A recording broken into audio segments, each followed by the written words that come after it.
professional communications, which is one of my favorite subjects and one of my oldest. It started back in 2011, which was the beginning of the subject. And at that point, I did some research to find out what was being taught as best practice. And I found very little that was meeting the requirements of helping professionals in a work and vocational environment to be effective as communicators. It was either so much about the business or business messaging or style, or it was about academically focused on language and classical forms. But there was this real gap in how to bridge the way the human brain works and the neuroscience behind how we communicate and how we leverage that to deliver outcomes in the professional environment.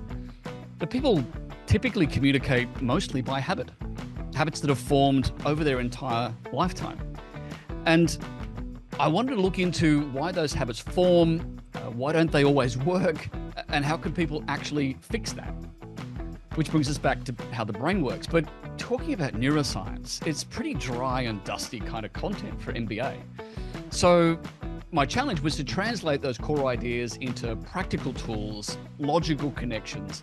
I wanted a subject that was full of things that students could apply in practical terms to change whatever of their own habits that they wanted to change, but with a deep understanding of exactly why those changes work and what results does it bring or should they expect from that. So there was an obvious value written into all of the content, all of the lectures, all of the structure, because communications is such a personal thing.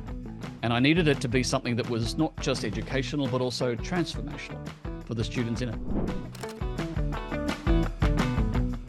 It is the subject that I get the most feedback about, and happily, it is some of the most surprising feedback. I mean, it's always nice when a student says, yeah, I enjoyed the subject, that's great. But when students say, I've changed as a result of a subject, that's the ultimate objective for any educator. And especially when you're talking about postgraduate level, you're looking at people who really have accomplished things in their life already. They're already capable. They already know a lot of stuff. And the role of a postgraduate and master's level is not to try and reteach that, but to leverage what they already have and give them those extra few clues and tricks and traps, etc., that enables them to leverage more effectively what they already know just by adding the little pieces of the puzzle.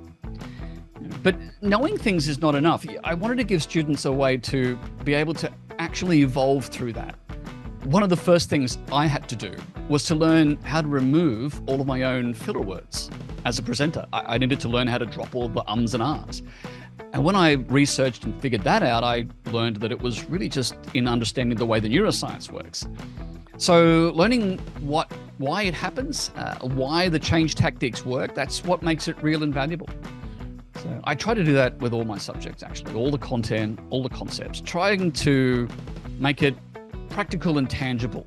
And that's my role as I see it as an educator, not just to pass on the knowledge, but to make it as accessible and as adoptable as possible for students that are typically both quite busy, but also already quite knowledgeable. Part of the point is even for those students who are really just trying to get to the finish line of their courses and their study, they can still pick up a ton of useful understanding along the way. So it's not all about essays and lectures and citations and quizzes. It's real world stuff.